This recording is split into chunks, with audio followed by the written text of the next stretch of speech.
Hello everybody, welcome back to our Fast Facts series. I'm Ted, your host, and for this Fast Fact, we're going to look at Harry Truman. Now, Harry Truman, if you remember now, had the President of the United States, as the President who dropped the atomic bomb.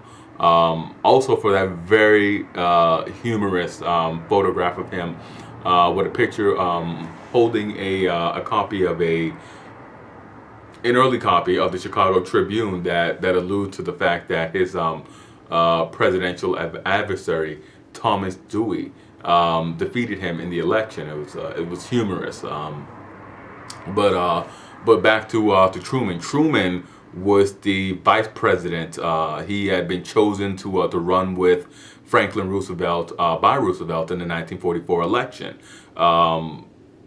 He was not very close with Franklin Roosevelt. He was mainly just somebody picked up on the ticket. Roosevelt had dumped his sitting vice president, Henry Wallace, in favor of Harry Truman. But the two men were not close, not close at all. Roosevelt kept him in the dark, and Roosevelt won the election in 1944, but he died very shortly after his inauguration. And Truman was sort of propelled to the presidency, and upon his ascension, Truman was astounded to find out that the United States had been building nuclear weapons and that the bombs were ready to be deployed. Truman was a World War I veteran. He had come up. He was a businessman. He was not an early politician in the way that Franklin Roosevelt had always gone into politics and had stayed in politics. He was a businessman. He was a small businessman in Missouri, and he came up gradually, sort of pull and tug through the ranks of Missouri politicians, and he had very close connections to a lot of the political machines from if you can remember back to earlier lectures and earlier Fast Facts, where we discussed political machines. He in the 1940s, he still had very close ties to political machines in Missouri, most notably the political machine in Kansas City, Missouri. Now Truman, when he came into office, he had the very, very difficult choice of whether to use the atomic weapons, and if he decided to use the atomic weapons, how should he use them?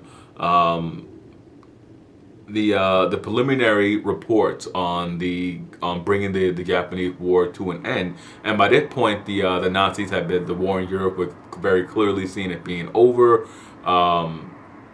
The war in the Pacific was very, very far from being over. The Japanese fought tenaciously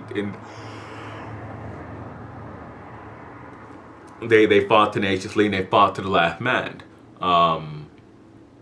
The preliminary accounts report was that it would take 5 years and over 1 million men to bring the Japanese to heel.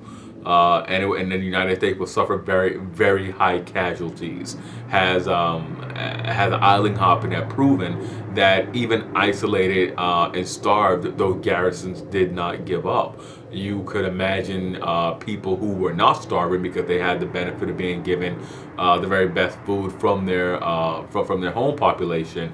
That this would enable them to fight longer and fight harder.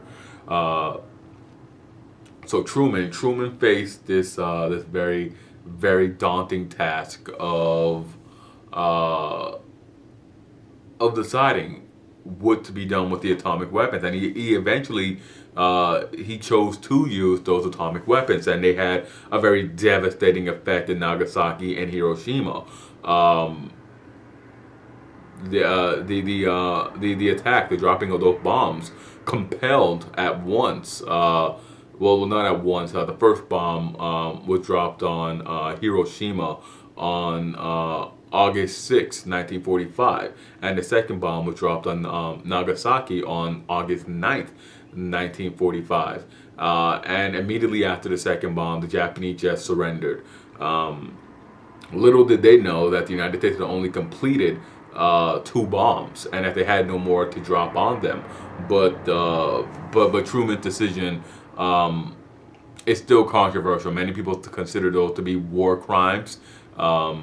war crimes committed by the United States. And for those who lived through the war, those who faced the prospect of going to war, it was, well, I'd rather those bombs be dropped over there than have to fight in a campaign to bring them to heel.